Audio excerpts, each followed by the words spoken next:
उत्तर प्रदेश की 9 विधानसभा सीटों पर होने वाले उपचुनाव में मुख्यमंत्री योगी आदित्यनाथ के लिए किसी अग्नि परीक्षा से कम नहीं है। लोकसभा चुनाव में उत्तर प्रदेश में बीजेपी का प्रदर्शन खराब रहा। उपचुनाव जीतकर बीजेपी अपना दमखम दिखाने की तैयारी में है। अगर नतीजे खराब हुए तो फिर सीएम योगी आदित्यनाथ पर सवाल उठेंगे। इसीलिए उन्होंने पूरी ताकत झोंक दी है। यूपी के सीएम ने बटेंगे तो कटेंगे नारे के बहाने अपना एजेंडा पहले ही बता दिया। हिंदुत्व के सहारे उन्होंने इस बार समाजवादी पार्टी के पीडीए वाले चक्रव्यूह को तोड़ने की रणनीति बनाई है। पिछले चुनाव में आरएलडी और समाजवादी पार्टी का गठबंधन था, लेकिन अब आरएलडी एनडीए के साथ है। एनडीए में गठबंधन के तहत मीरापुर सीट आरएलडी के खाते में आ गई। जीत के लिहाज से बीजेपी के लिए कुंदर की सीट बहुत कठिन है। यहाँ 65% वोटर मुस्लिम हैं। बीजेपी के छोड़कर बाकी सभी उम्मीदवार मुसलमान हैं। बीजेपी का दावा है कि यहां रामपुर जैसा खेल हो सकता है। सीसामऊ और करहल में पिछली बार समाजवादी पार्टी की जीत हुई थी। करहल से तो खुद अखिलेश यादव चुने गए थे। यहां से उनके भतीजे तेज प्रताप यादव चुनाव लड़ रहे हैं। यहां से बीजेपी ने उनके खिलाफ अखिलेश के परिवार से ही अनुजेश यादव को टिकट दिया है।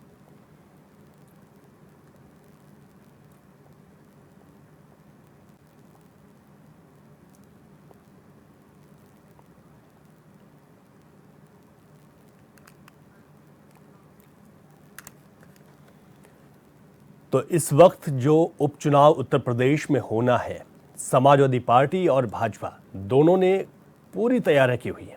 कोई कोर कसर नहीं छोड़ना चाहती है। हाल ही में हुए लोकसभा चुनाव में बीजेपी का प्रदर्शन खराब रहा। ऐसे में इस वक्त चुनौतियां भी ज्यादा हैं।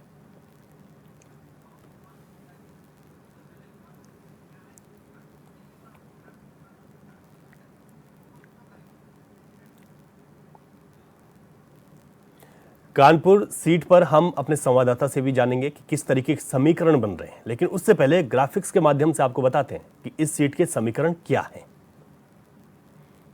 तो बीजेपी ने ब्राह्मण चेहरे पर यहां पर दांव लगाया है। सीसामऊ सीट इस वक्त चुनौती बनी हुई है। सपा ने इरफान की पत्नी नसीम सोलंकी को मैदान में उतारा है।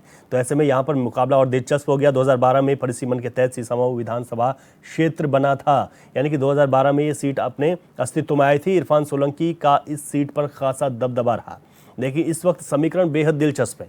बसपा की अगर बात करें तो वीरेंद्र कुमार को चुनाव मैदान में बसपा ने यहां पर उतारा है। ऐसे में ये मुकाबला किस तरफ जाएगा, ये देखने वाली बात होगी।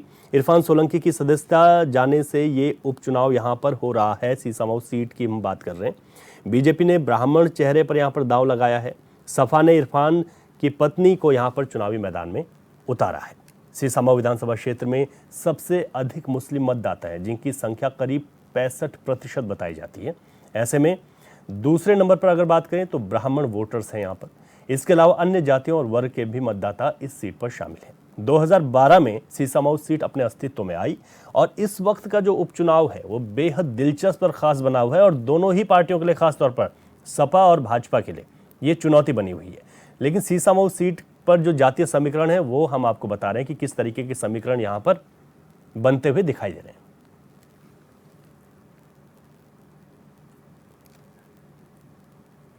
चलिए इसी को और विस्तार से समझते हैं। हमारे संवाददाता इब्ने हसन जैदी हमारे साथ लाइव जुड़ गए हैं। इब्ने हसन, जिस तरीके से सीसामऊ सीट के समीकरण हमने अपने दर्शकों को भी बताए, आप इसे विस्तार से समझाइए कि इस वक्त ये चुनावी रण किस कदर देखने को मिलेगा। देखिए रवि, मैं आपको बता दूं कि जिस तरीके से आपको समीकरण हमारे दर्शकों को बताया, तो बता दूं कि अगर हम यहाँ की सीट की बात करते हैं और वोटर की बात करते हैं तो यहाँ पर जो है लगभग 2 लाख से ऊपर जो है यहाँ पर अगर बात की जाए तो 1,10,000 जो है यहाँ पर मुस्लिम वोटर है। और अगर हम इस विधानसभा सीट की बात करते हैं तो सबसे छोटी विधानसभा सीट जो है कानपुर की, वो सीसामऊ विधानसभा सीट है। और इस सीट पर अगर बात करें तो समाजवादी पार्टी का लगभग 28 वर्षों से कब्जा है। बल्कि ये भी इसमें कहना गलत नहीं होगा कि इस सीट पर सोलंकी परिवार का कब्जा रहा है। पहले उनके पिता यहाँ से विधायक बनते रहे, फिर उसके बाद उनका बेटा लगातार यहाँ से जीतता आया। चाहे वो 2019 की लहर हो, चाहे वो 2022 हो, जितनी भी बार चुनाव हुए यहाँ पर, हर लहर में यहाँ पर इरफान सोलंकी ने ही जीत दर्ज करी। लेकिन उनके जेल जाने के बाद ये सीट खाली हो गई। ये सीट खाली होने के बाद जो है, जहां समाजवादी पार्टी की बात करें तो समाजवादी पार्टी ने फिर से सोलंकी परिवार पर ही अपना विश्वास जताया है। और इरफान सोलंकी जो इस वक्त महाराजगंज जेल में बंद है, उनकी पत्नी को जो है फिर से मैदान में उतारा है। तो वहीं अगर हम बात करें तो सीतामऊ विधानसभा सीट से और आज नगर विधानसभा सीट से सुरेश अवस्थी जो एक बार चुनाव हार चुके हैं, फिर से बीजेपी ने उन्हीं के ऊपर अपना दांव खेला है। और अगर बात की जाए इस सीट की तो ये सीट दोनों ही पार्टियों के लिए काफी अहम है। जहां अगर हम समाजवादी पार्टी की बात करें तो समाजवादी पार्टी सोलंकी परिवार के भरोसे पर है और यहाँ पर वो फिर से अपनी जीत दर्ज करने का दावा भी कर रही है। लेकिन अगर हम भारतीय जनता पार्टी की बात करते हैं तो भारतीय जनता पार्टी ने अपना पूरा जोर लगा दिया। यहाँ तक के मुख्यमंत्री खुद इस सीट के लिए आए हैं और फिर से उनकी आने की यहाँ पर उम्मीद भी जताई जा रही है। अखिलेश यादव भी यहाँ पर आएंगे इस सीट के लिए। वहीं अगर हम भारतीय जनता पार्टी की बात करते हैं तो उसके शायद छोटे से छोटे नेता हों या बड़े से बड़े नेता हों, उनका तो सीधा सा दावा है कि अब की भारी मतों से भारतीय जनता पार्टी जीत दर्ज कर रही है। जी रवि। हाँ, लेकिन इनमें ये किसी एक बड़ी चुनौती से कम नहीं। आपने बताया कि 28 वर्षों से सोलंकी परिवार यानी कि सपा का कब्जा और उसके बाद इस वक्त भी सोलंकी परिवार पर ही विश्वास उनकी पत्नी को चुनाव मैदान में उतारा है। मुख्यमंत्री पूरी ताकत झोंक चुके हैं। हाल में जो लोकसभा चुनाव है बीजेपी का प्रदर्शन खराब रहा और ऐसे में उपचुनाव एक बड़ी चुनौती है। इस समीकरण को अगर देखें तो किस तरीके से यहाँ पर भाजपा अपनी तैयारियां करती हुई दिखाई दे रही है? आपने कहा कि मुख्यमंत्री एक बार फिर यहाँ पर आ सकते हैं। देखिए, बिल्कुल मैंने कहा कि मुख्यमंत्री का यहाँ पर, जैसा कि हमारे सूत्रों से हमें ज्ञात हुआ है कि यहाँ पर रोड शो हो सकता है। इसी चीज के लिए पहले देश के गृह मंत्री अमित शाह ने भी रोड शो किया था, तो मुख्यमंत्री का भी यहाँ पे रोड शो हो सकता है। और अगर बात करी जाए तो यहाँ पर अखिलेश यादव का भी रोड शो हो सकता है। अगर सीट की बात करते हैं तो ये सीट जो है भारतीय जनता पार्टी की बहुत ही अहम है। लेकिन अगर हम बात करते हैं अब समाजवादी पार्टी की, क्योंकि लोकसभा में चुनाव में जो नतीजे निकल कर आए थे तो उससे अखिलेश यादव जो है वो जो काफी उत्साहित है और वो उसी उत्साह के तहत उनका या शिवपाल यादव आए थे, उनका भी ये सीधा सा दावा है कि उत्तर प्रदेश में 9 विधानसभा सीटों पर हो रहे उस चुनाव में 9 की 9 सीटें हम जीतेंगे।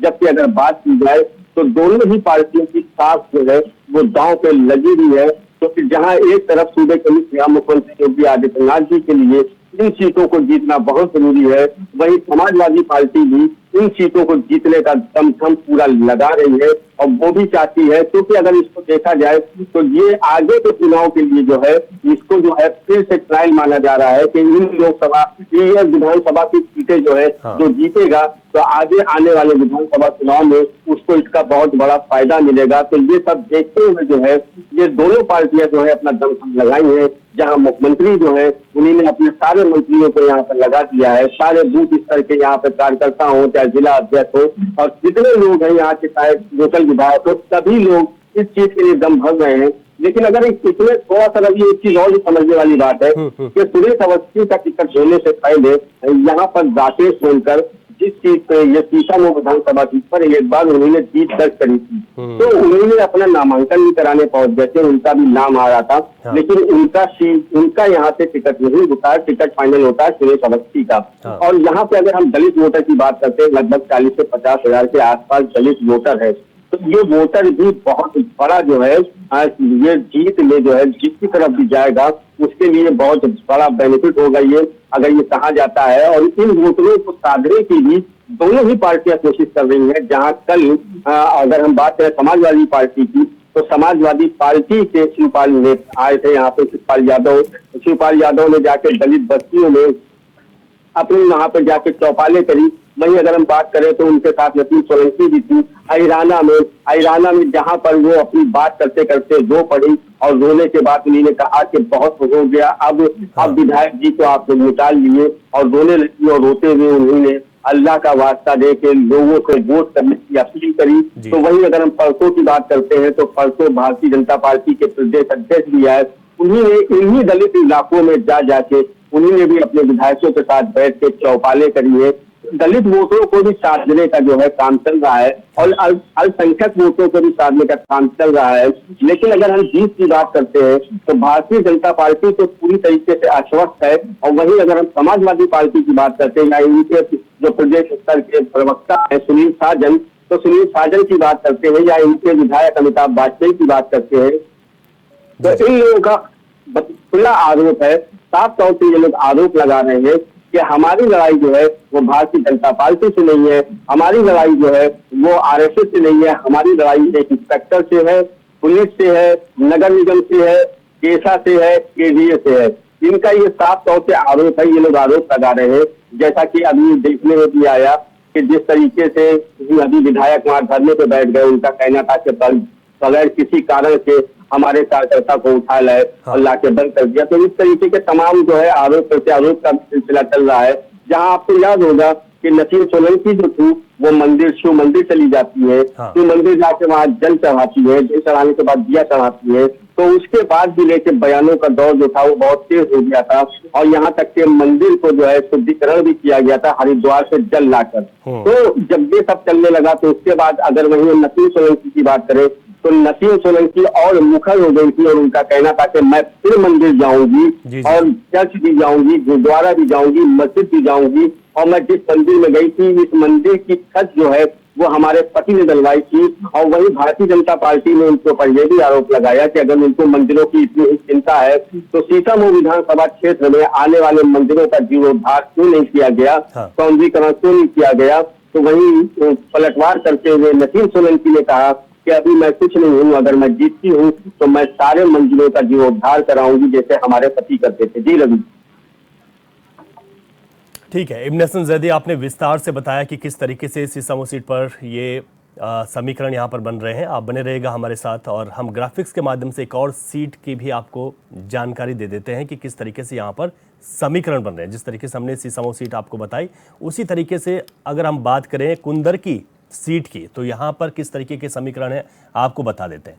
यहाँ पर कुंदरकी में लगभग 65% मुस्लिम आबादी है। 65% मुस्लिम आबादी यानी कि ये बहुत महत्वपूर्ण भूमिका निभाएंगे। 31 साल पहले बीजेपी की सीट पर जीत हुई थी। सपा विधायक के सांसद बनने से ये सीट यहाँ पर खाली हुई है, इस वजह से यहाँ पर उपचुनाव हो रहा है। सपा से हाजी रिजवान, बीजेपी से ठाकुर रामवीर और बीएसपी से रफ्तुल्लाह मैदान में यहाँ पर हैं।